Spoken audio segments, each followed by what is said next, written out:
Some functions have inverses that are also functions, and some functions have inverses that are not functions. Here, we have a function f, and we have the inverse, and both of these are functions. Here, we have g that is a function, but g inverted is not a function since we have one x value that maps to two separate y values. So the inverse here is not a function. Examples of functions with inverses that are also functions. Here we have a line that is a function. It passes the vertical line test. And the inverse is also just a line that passes the vertical line test. So these are both functions. All right, here we have this graph here. That's our function. And the inverse is also a function. It passes the vertical line test. So these are also both functions. Examples of functions with inverses that are not functions. All right, let's draw a vertical line, and we'll make it purple. All right, so you can see that f, the red original function, does pass the vertical line test. It is a function.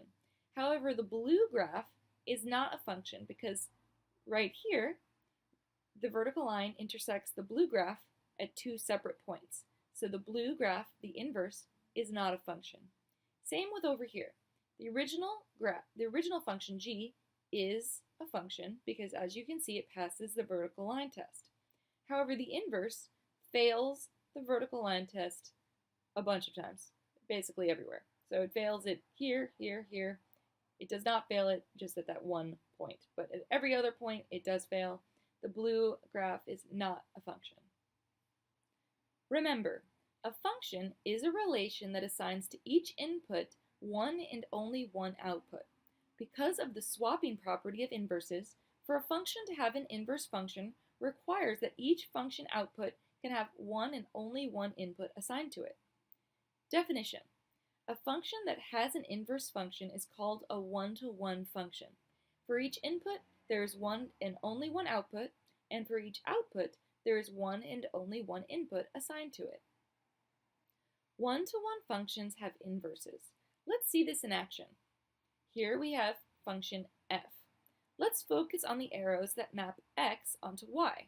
For each x, there is one y, and for each y, there is one x. Here we have g. Let's focus on the arrows that map x onto y.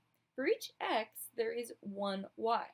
However, y equals 2 has two inputs assigned to it, -1 and 1. F inverse is a function. When we swap these two bubbles, we see that it is a one-to-one function. Here, g inverted is not a function. G is not a one-to-one function. F is one-to-one. Its inverse is also a function. G is not one-to-one. Its inverse is not a function. Here we have one x value with two separate y values. It does not pass the vertical line test. G's inverse is not a function.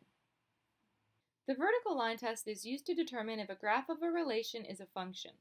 The horizontal line test is used to determine if a function is one-to-one. If all horizontal lines hit the red graph in one and only one point, then the function is one-to-one. Move a green target along each diagonal. If all horizontal lines hit a red graph in one and only one point, then the function is one-to-one. All right, so we're looking at the red graph here. As I move this up the diagonal, we see that it passes the vertical line test and the horizontal line test. So the thick green line, if you follow this, you'll see it only ever intersects the red graph at one point.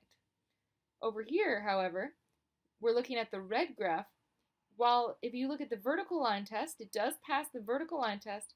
However, the thick green line here, it does not pass that test. So, for example, when we have the horizontal line here, we see that it intersects this red graph at two different points.